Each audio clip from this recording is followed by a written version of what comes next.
Hey, it's Doris with Aldi Books, and I am finally here with another wrap up. I feel like it's been forever. I guess it's been 2 weeks, but I haven't finished anything in so long, but I finally finished 3 books last night, so yay.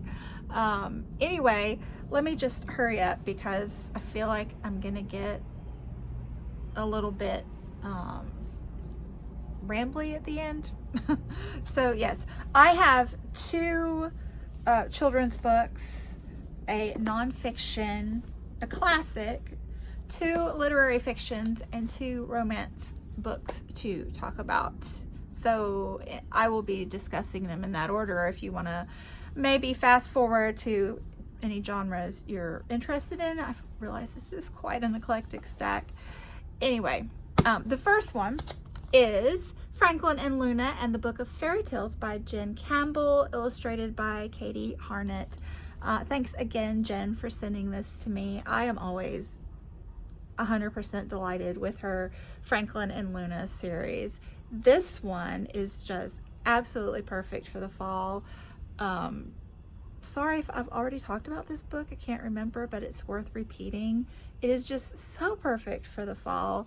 I enjoyed it, thoroughly enjoyed it. I can't wait to share it with my class of ESL elementary students.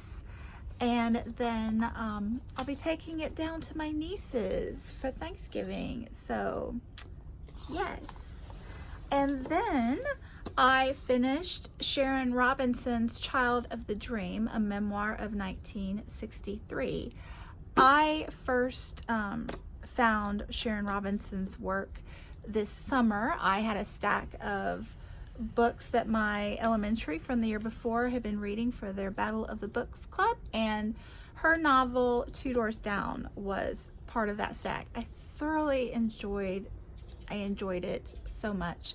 This one, being a memoir, I enjoyed it even more. This is actually Sharon Robinson the year she turned 13 and what her life was like then and the world around her. And it's just a really fresh take. This is a very momentous year in the civil rights movement. So yes, highly recommend. Thoroughly enjoyed that. Then I finally finished Bequest by Dave Goulson. Dave Goulson is an entomologist studying bumblebees in the UK and all over the world. And this is his 3rd that I've read and have completely enjoyed all of them. This one is essays on this is all over the world, literally. All the way to the tip of South America. So yes, really, really enjoyed it. I feel like this one was a little more science-based, like more of a scientific journal essays almost. It was still, written in that friendly format, but yeah, I would suggest starting with A Sting in the Tail or Buzz in the Meadow if you want a little more of a chatty spin. This is still chatty, but it's just more heavy on the sciences, I think. And then I finished Fraulein Schmidt and Mr. Anstruther by Elizabeth von Arnim. Oh, this is just classic von Arnim. You feel like you're just spending time chatting with Elizabeth herself, and I just adore her and the way she thinks. So this is an epistolary novel, and you only hear the voice of Rosemary, who is a young woman approaching her spinster years in Germany. In the I think this was printed in 1907. Anyway, but regardless, just charming and insightful, and you get this perspective on what it was like to be a really intelligent, somewhat free-thinking woman in this era, in this place and time. The story arc is not your typical satisfying one that you might expect to find from a classic. It's more about Rosemary herself. So if you are looking to try a Von Arnim, I would suggest Enchanted April first and see how you get along with her personality and writing style before you try this one. But yes, I completely loved it. And then I attempted to read Crudo by Olivia Lang. This is, I think, it's a woman that's recently married, I think. It was hard to follow. And it's in the current time period, so heavily political with Trump and Brexit. And yeah, I think they're on vacation. The cover's pretty gross. But the writing was just so, like, I don't know what in the world was going on. Sean DNF'd this book, and I had been interested in reading it, so he sent it to me, and he made it to page 6. I made it to page 9. So, anyway. And then I just finished Lost Children Archive by Valeria Luiselli. So, first 100 pages, I was all in. I really thought I was going to love it. This is a blended family. A man and woman meet in the workplace. They are sound journalists, meaning they document, memorialize through recordings of sounds, not just interviews, that too, but also sounds. So they meet, they fall in love, they have this great work relationship. They have 2 children, 1 each. When the novel starts, the little girl is 5 and the boy is 10. And they are living in New York, but packing up their apartment to begin a road trip. The guy has decided to memorialize Apacheria, so the last of the Apaches, and just, you know, that time frame and what happened, but through sounds. It's very up there. And then the woman has been doing some volunteer work with the immigrant crisis with children, and has met a woman who has lost her 2 children that were attempting to enter the country by themselves with someone that they had paid to bring them across. And the children are lost, and the woman's worried about this, and she decides to maybe go start documenting the immigrant crisis on the border as part of her husband's road trip. So I think I was really impressed with the parallels that she could have drawn between these 2 events and documenting with the Apaches in the past and the immigrant crisis in the now. She's a really, as far as the wordage goes, she's a really good writer, except for there's one sentence that I wanted to pull a Sean and throw the book across the room, but maybe I'll read that for you in a minute. But overall, her writing is really, really nice.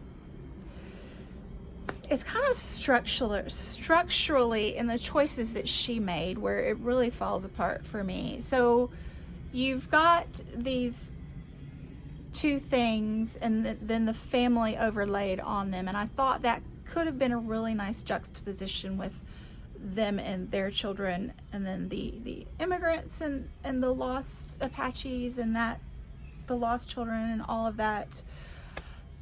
But then she adds this marital problem situation. I feel like she never has any character development with the marriage problems. The marriage problems are just a plot device. And by page 120, I was just so worn out with reading this book, and just the dispassionate nature with which the woman, who is the voice you hear in the first half, just her dispassionate approach to everything. Her marriage, these, children that she was talking about, her work. I was just, yeah. And then I got to that sentence that I thought was just like super ridiculous. What in the world are you talking about right now? Yeah, here it is. A toddler-sized missile painted pink points to the sky like the phallus of a wild colt, ready, eager, and disquietingly cute. So there's that. And then the second half is from the perspective of the 10-year-old boy, which you may read that as the wordage and thoughts are a little more mature than this boy could have handled. I was fine with that. That typically doesn't bother me, but I can totally see it when it bothers other people.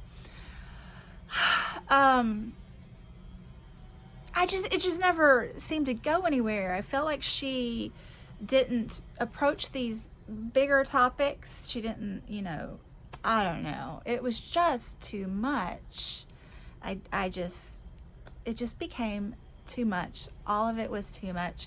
And another thing, I was buddy reading this with Valeria and Adam and Heidi, but Valeria and I think, were more on the same wavelength, in that we initially were liking it for the most part.